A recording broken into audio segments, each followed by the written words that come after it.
안녕하세요. 기사장당 TV의 달달한 행정가 김기세의 인사 올리겠습니다. 자, 오늘은 지난 시간에 이어서 이제 세출 예산 편성 방법에 대해서 이제 알려드리도록 하겠습니다. 전 시간에 말씀드렸던 6가지의 세입 예산 규모가 결정이 되면 이제 세출 예산을 편성을 하지요. 근데 통상적으로 이제 7월 하순경에 행정안전부에서 지방자치단체 예산 편성 지침을 내려보내요. 그러면 이제 그걸 가지고 각 시군에서는 자기 실정에 맞게 잘 계획서를 꾸며가지고 그 다음에 시장 군수의 결재를 받은 다음에 각 실국에다가 이제 뿌려줘요. 이렇게 이런 기준으로 예산을 편성해서 내년도 예산을 편성해서 언제까지 제출해 주시기 바랍니다 하면은 통상적으로 이제 각 실국에서는 9월 말까지 예산을 편성을 해서 신규 예산도 집어넣고 뭐 계속 사업도 집어넣고 해서 9월 말경에 이제 예산 부서에다가 다시 이제 제출을 해요. 예산안을. 그러면 이제 예산 부서의 실무자가 우선 검토를 들어가죠.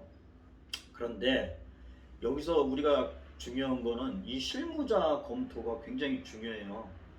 보통 이제 통상적으로 실무자라고 하니까 그냥 실무자 검토가 있으면 대충 한 다음에 나중에 뭐 계장이나 과장이나 국장이나 부시장이나 시장 그가 검토할 때 그때 가서 다시 얘기하면 되지라고 이렇게들 편안하게 생각하시는 경우가 있는데 정말 사실은 실무자의 검토가 제일 중요합니다. 왜냐하면 이 실무자는요, 각 과에서 들어온 자료들을 다 취합을 해서 본인에게 주어진 실링의 범위 내에서 그거를 예산을 편성을 해서 그 심의를 해서 예산을 편성안을 잡아야 되는데 심의 과정에서 뭐 이렇게 살려주고 저렇게 살려주고 하다가는 본인에게 주어진 실링이 훨씬 넘어간단 말이죠. 그러니까 일단은 무조건 잘 놓고 시작을 하는 거예요. 잘 놓고 시작을 해야 그래서 각 과의 반응을 봐서 이거는 정말 중요한가 보다 아주 적극적으로 매달리면 살려주는 거예요. 그때 가서.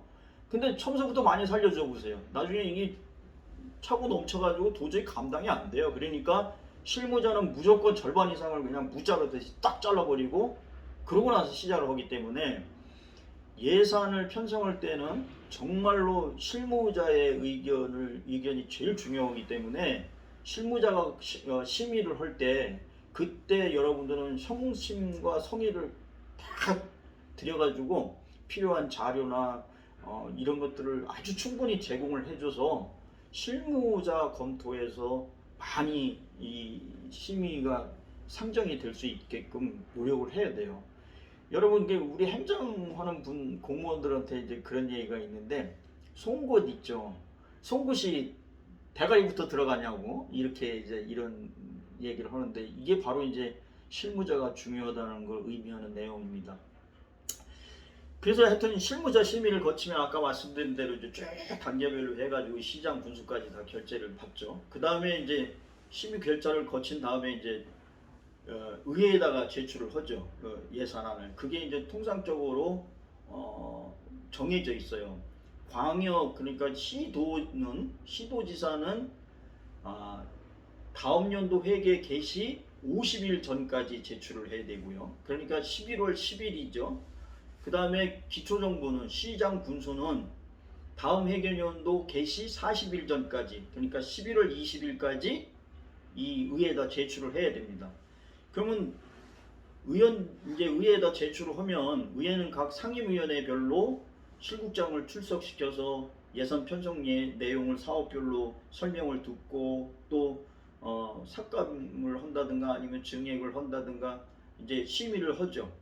근데 통상적으로 이제 의회 의원수가 적은 데는 그러니까 상임위가 없는 데는 한꺼번에 이제 하고요. 상임위가 있는 데는 상임위 말고 예결특위라고 해서 예산결산특별위원회를 별도로 구성해요. 그래서 상임위에서 심의한 내용을 예결위에서 다시 심의를 하는데 이 상임위가 삭감한 거를 예결위에서 살릴 수도 있고요.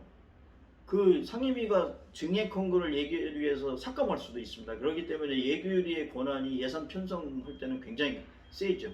그래서 이런 그 절차를 거쳐가지고 이제 최종적으로 본회의에서 의결을 한 다음에 이제 다시 집행부에 예산 편성 결과를 이제 예산 심의 결과를 이제 통보를 해주는데 그것도 법정 기일이 있어요. 그러니까 회계연도 개시 15일 전까지 통보를 해주도록 돼 있는데 대부분의 시군이든 시도든 의회에서는 이런 걸 잘 안 지키죠. 법을 꼭 지켜야 되는 기관이 법을 안 지키는 경우가 대다수입니다. 이런 것들은 좀 고쳐야 될 거죠. 자, 지금까지 그 예산 편성 방법에 대해서 이제 설명을 드렸는데 이게 중요하지가 않아요, 사실은. 진짜 중요한 거는 내가 우리 민간 단체가 지방자치단체의 예산을 활용해서 어떤 사업을 좀 해야겠는데 방법이 없을까? 이게 중요한 거죠. 이 방법이 있습니다. 세 가지 방법이 있는데 그 중에 제일 중요한 방법은 주민참여 예산 제도를 활용하는 거예요.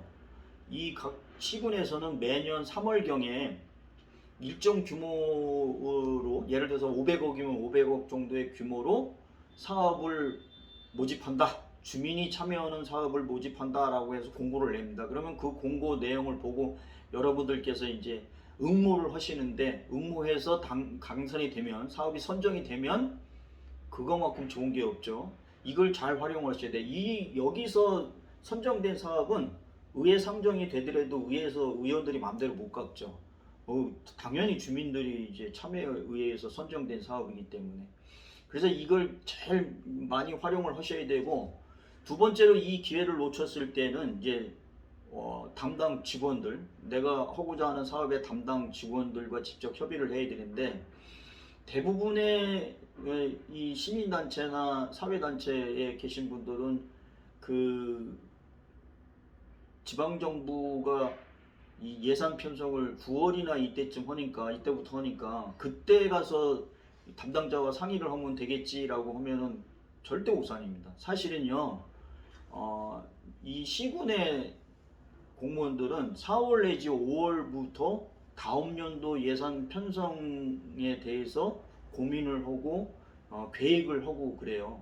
중앙정부와 이렇게 보조를 맞춰가지고요. 그렇기 때문에 여러분들께서 만약에 시군의 공무원들과 함께 어떤 사업을 하길 원한다 할 때는 4월이나 5월경에 협의를 들어가는 게 가장 좋습니다. 근데 선점을 할 수가 있는 거죠. 나중에 뭐 8, 9월에 이때 하면은 이미 많은 단체에서 단체가 굉장히 많잖아요. 그런 단체들이 그때 가서 이제 또 이 같이 하자고 하면은 후순위로 밀려날 경향이 많죠. 그러니까 꼭 4월이나 5월경에부터 협의를 하시는 게 좋겠습니다. 이마저도 이제 안 됐다.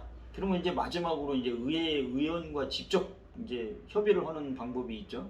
이거는 사실상 이제 마지막 수단인데 제가 별로 이렇게 장려하고 싶은 방향은 아니지만 그럼에도 불구하고 꼭 해야 될 사업이다라고 하면 이제 의원과 협의를 해서 예산 심의 과정에서 실국의 의견을 들어서 그걸 이제 반영시키는 방법이 있습니다.